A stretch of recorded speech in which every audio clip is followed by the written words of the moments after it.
Hello and welcome. As we move close to the next general elections in India, everybody has an opinion, and predicting the results of an election in India has always been hazardous. But we have today with us Shankar Raghuraman, who is a senior editor with the Times of India, and apart from that, has been following elections in India with almost a passionate zeal. And what we are going to do is trying to make some sense of what's going to happen in these elections. So Shankar, if we can start with perhaps non sequitur.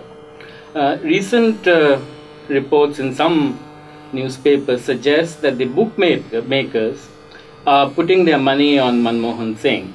So if you were a betting person, would your money be on Manmohan Singh? Well, actually what the reports are suggesting is that of all the individuals who are possible prime ministerial candidate, Manmohan has the best chance. Now, that might seem like a prediction that the UPA is most likely to form the government. But if you look more closely, that is probably not what it is suggesting. All they are saying is Manmohan is more likely than Advani, more likely than Sharad Pawar, and more likely than Mayawati to form the government. And you would go along with that? Yes, in a sense I would. Whether Manmohan is more likely to form the government than one of, let's say, Mayawati, Sharad Pawar, Chandrababu Naidu, Jayalalitha, Deve Gowda, etc., I'm not so sure. Okay, we'll come back to that a little later. But stepping back, what do you think are the issues which are going to dominate this election? Because last time around, if you remember, everybody seemed to have, or most people who mattered in the media and in the chatterati had got it wrong. Because finally, at the end of the day, people voted on bread and butter issues. So what do you think are going to be the major issues this time around? Well, bread and butter issues have been and always will remain, I think, the main issues on which any election is fought. However, my feeling is that elections in India, Lok Sabha elections in India in recent years, I'm talking about close to 2 decades now, have tended to become an aggregate of different state elections. I don't think there's been an overarching issue in any election which has determined things one way or the other, though if one issue did come close to becoming overarching, it was India shining in a negative sense. I think there was a clear reaction to India shining. I mean, it's one thing to try and fool people into believing that the future will be very bright. It's quite another to tell people who are undergoing suffering, to tell them that their present is very bright. So I think the India got it seriously wrong last time and managed to create an overarching issue which worked against it. Otherwise, it tends to become an aggregation of state level elections. And what about the two much flogged issues of Mandal reservations for backward castes and Kamandal religious fundamentalism? You think they are in some ways going to be issues, or they're going to be there in the background but not really?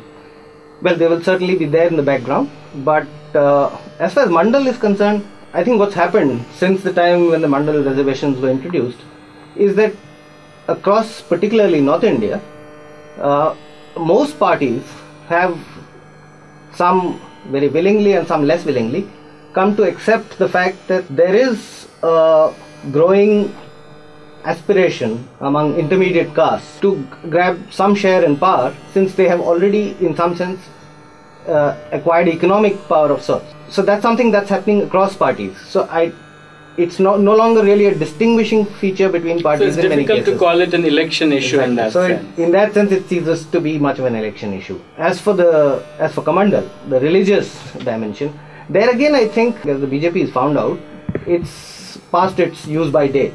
You think the BJP has found this out?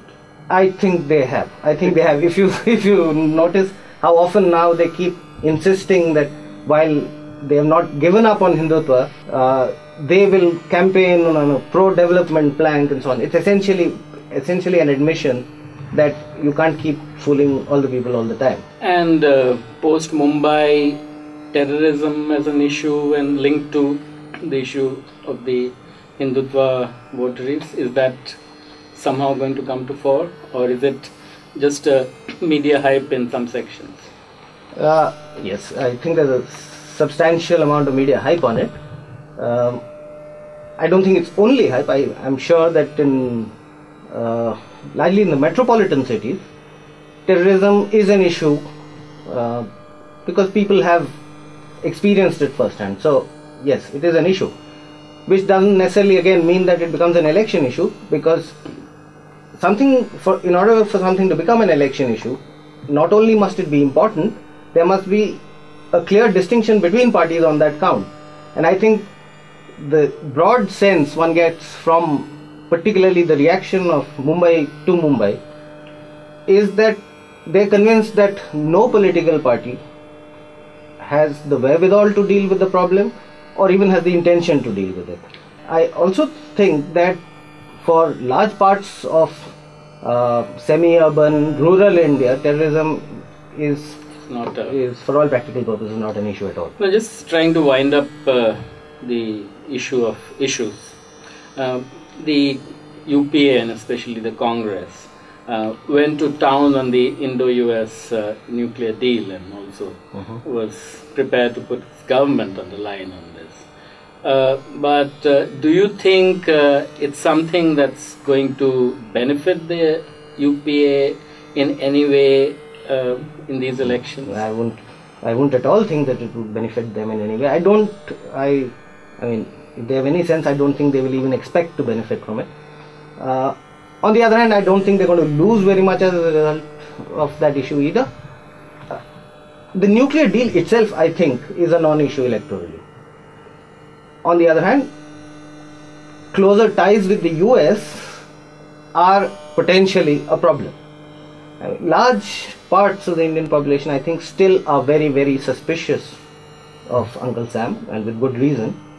And if anything, there will be a discomfort about the extent to which India seems to be, the UPA government was willing to, tie itself to the open strings of the United States. So what you're saying is that if any, it may actually have a negative impact on the fortunes of the UPA in these elections. I would think so.